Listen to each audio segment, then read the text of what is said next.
Alas 5 pa lamang na madaling araw ay nagtatrabaho na sa bukid si Manong Emilio. Sa edad niyang 50 ay hindi niya naisipan na tumigil sa pagtatrabaho kahit may mga nararamdaman na siyang sakit upang mapagtapos lamang ang nag-iisa niyang anak na lalaki sa pag-aaral sa kolehiyo. Ang nais lamang niya ay matupad ang pangarap nilang mag-asawa na mapagtapos ang nag-iisa nilang anak na si Jason. Simula nang mamatay ang kanyang asawa, ay ipinangako niya rito na gagawin niya ang lahat ng kanyang makakaya. Masiguro lang na hindi matulad ng kanilang anak sa kanila na hindi nakapagtapos ng pag-aaral. Kaya ginagawa ni Manong Emilio ang lahat ng kanyang makakaya upang kumita ng sapat na pera para lamang mairaos ang pag-aaral ng kanyang uniko iho. Napakaaga po yata ninyo rito sa bukid. Pagbati ni Carlo kay Manong Emilio, napatigil si Manong Emilio sa kanyang ginagawa at tumingin sa binata. Kailangan kang magtrabaho, iho. Magtatapos na naman ang linggo at kailangan ng allowance ng aking anak. Sige po, Manong. Nagpaalam na si Carlo at nagtungo sa sinasakan niyang bukid. Hanga si Manong Emilio sa kasipagan ng binatang si Carlo. Dahil sa edad na 16 na taong gulang ay si Carlo na ang sumusustento sa kanyang sarili.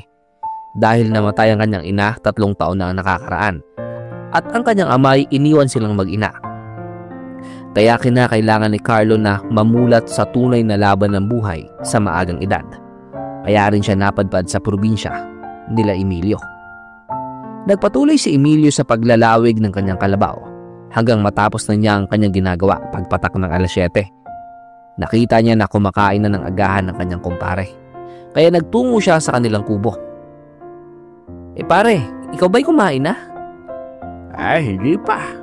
O halika na, sabay mo na akong kumain. Sumabay na kumain si Emilio sa kanyang kaibigan ng agahan. Tanging daing na bangus lamang ang kanyang ulam sapagkat tinitipid niya ang kanyang pera upang may sapat na pera siyang maipadala sa kanyang anak. Lalo na magiging magastos ang gastusin nito sa eskwelahan dahil sa iisang taon na lamang ay magtatapos na sa kolehiyo si Jason. Nang matapos na ang trabaho ni Emilio sa bukid, nagpasya na siyang umuwi upang makapagpahinga.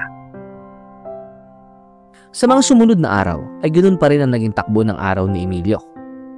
Mabilis na lumipas ang mga araw at panahon na upang magpadala si Emilio sa kanyang anak. Ngunit dahil sa kanyang pagod ay nakalimutan niya ito. Kaya nabigla na lamang siya nang tumawag na sa kanya ang kanyang anak. Tay, baka sa boses ni Jason na siya ay galit na galit. Anak, bakit ka patawag ka? Tanong ni Emilio sa anak. Napabuntong hininga si Jason sa kabilang linya at sinabi, bakit hindi ka pa rin nagpapadala?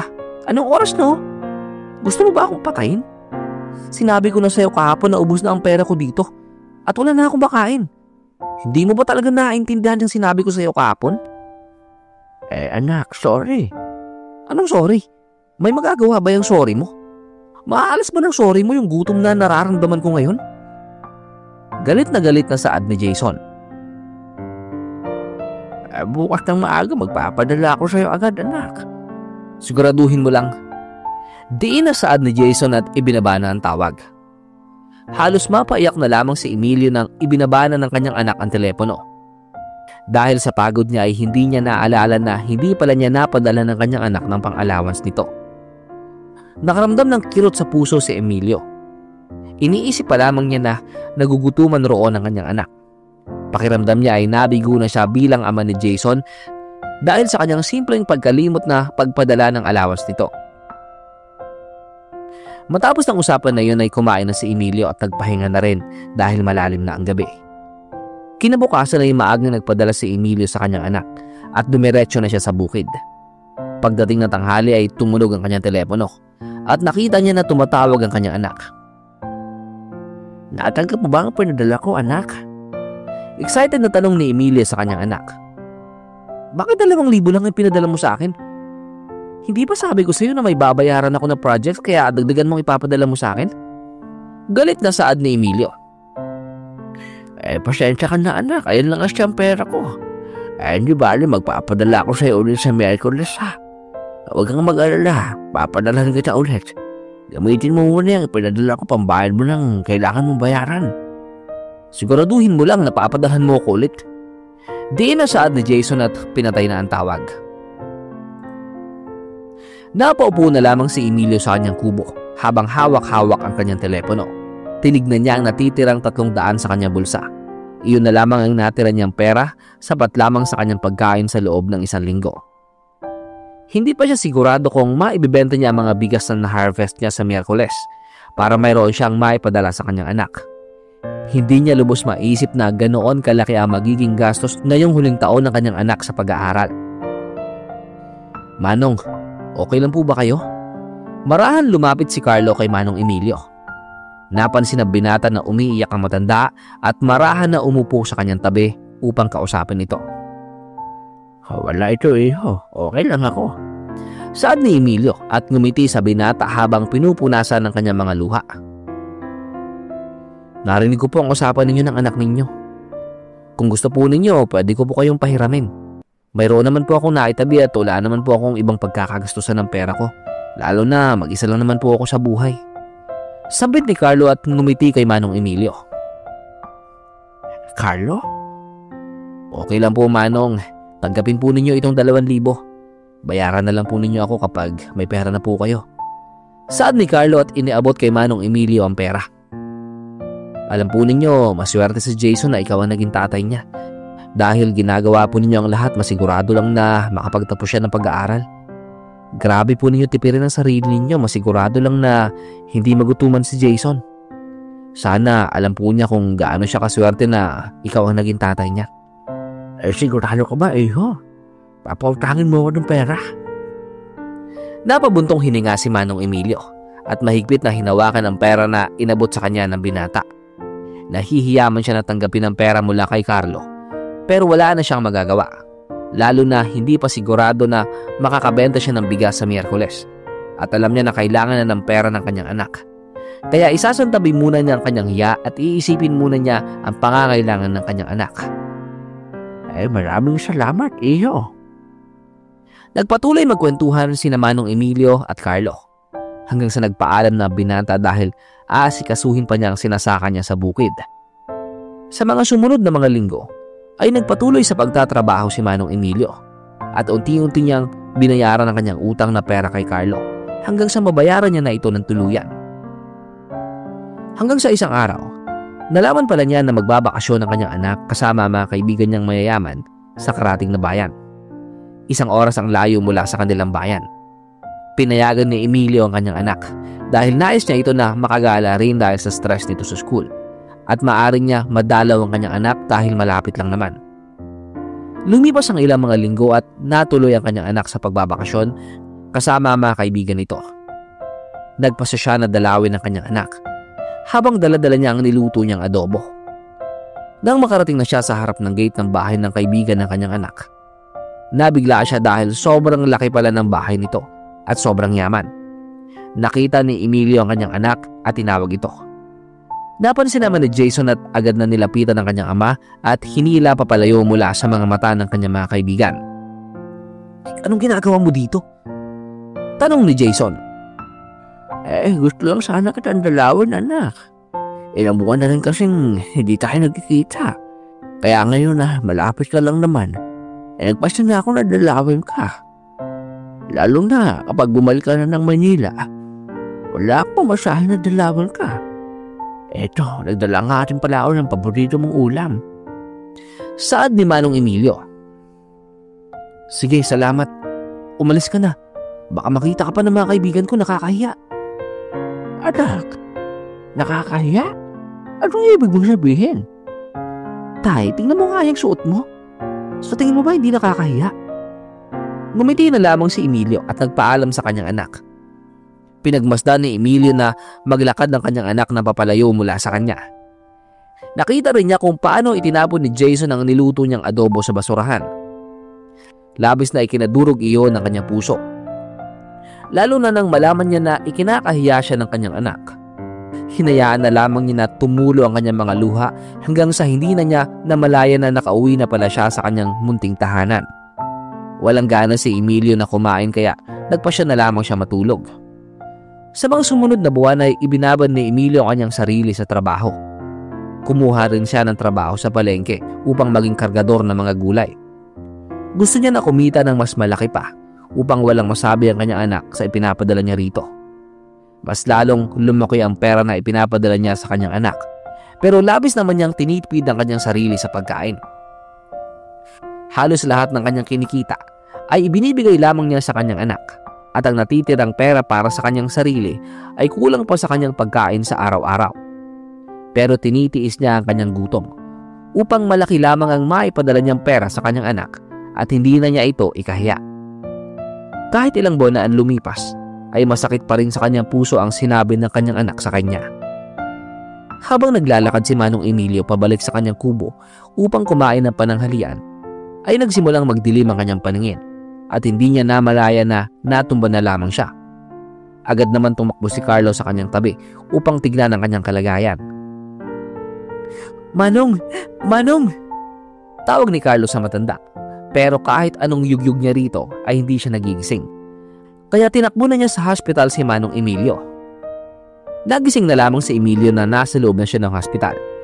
At natutulog si Carlo sa kanyang tabi. Nakatulog na binata sa pagbabantay sa kanya. Nang magising si Carlo ay dumating ang doktor at narinig ni Emilio ang kanyang dahilan ng pagkahilo at pagkawala ng malay. Mayroon na pala siyang lung cancer, stage 4. Malala na ang kanyang sakit at mayroon na lamang siyang 2 buwan upang mabuhay. Dahil sa pag-abuso ni Emilio sa kanyang katawan, ay naging dahilan nito ng paglala ng kanyang sakit at kahit anong gamutan ay hindi nagagana pa. Ang pag-inom niya ng mga gamot ay pagpapaayos lamang ng kanyang pakiramdam, ngunit hindi magiging dahilan ng paggaling niya. Labis ang pag-iyak ni Emilio nang marinig ang balitang yon. Lalo na 3 buwan na lang at gagraduate na ang kanyang anak. Ngayon pa siya nagkasakit kung kailan malapit nang matapos sa pag-aaral ang kanyang nag-iisang anak. Hindi niya yun labis matanggap, kaya hindi siya makausap ng doktor na maayos. Kaya si Carlo na lamang ang nakipag-usap sa doktor. Matapos makipag-usap sa doktor ni Carlo, ay na-discharge na sa hospital si Emilio. Binilhan rin ng gamot ni Carlo ang matanda at sinimulang alagaan ito. Nang makarating na si Carlo sa bahay ni Manong Emilio, ay pinakain na niya ito at pinainom ng gamot. Nang makatulog na ang matanda ay hindi na niya mapigilan na umiyak. Dahil sobrang lapit na ng kanyang ama pero hindi niya ito magawang yakapin o sabihin kung gaano niya kamahal ang kanyang ama. Dahil nabuo lamang si Carlo dahil ang kanyang ina ay nagtatrabaho sa club. At nang panahon na namatay ang dating asawa ni Emilio, ay nag-inom siya sa club at doon na may nangyari sa mga magulang ni Carlo. Hindi alam ni Emilio na nagkaanak siya sa ina ni Carlo at nais na kanyang ina na hanggang doon na lamang yon. Ipinangako niya sa kanyang ina na hindi niya hahanapin ang kanyang ama, kaya hanggang sa malayo na lamang niya mamahalin ng kanyang ama bilang kanyang ama hanggang sa kanyang huling hininga. Naawa siya sa kalagayan ng kanyang ama, ngunit wala siyang magagawa. Napabuntong hininga na lamang si Carlo at matapos niyang hugasan ng kanilang pinagkainan, ay nagpasya na rin siyang umuwi at magpahinga na rin dahil malalim na ang gabi. Kinabukasan ay nakita ni Carlo na nagtatrabaho sa bukid si Manong Emilio. Agad naman niyang kinuha ang lubid ng kalabaw mula sa matanda upang pigilan itong magtrabaho. "Manong, anong ginagawa mo dito sa bukid? Dapat nagpapahinga po kayo sa bahay ninyo para gumaling na kayo." Saad ni Carlo. Diba narinig mo naman ang sinabi ng doktor kahapon?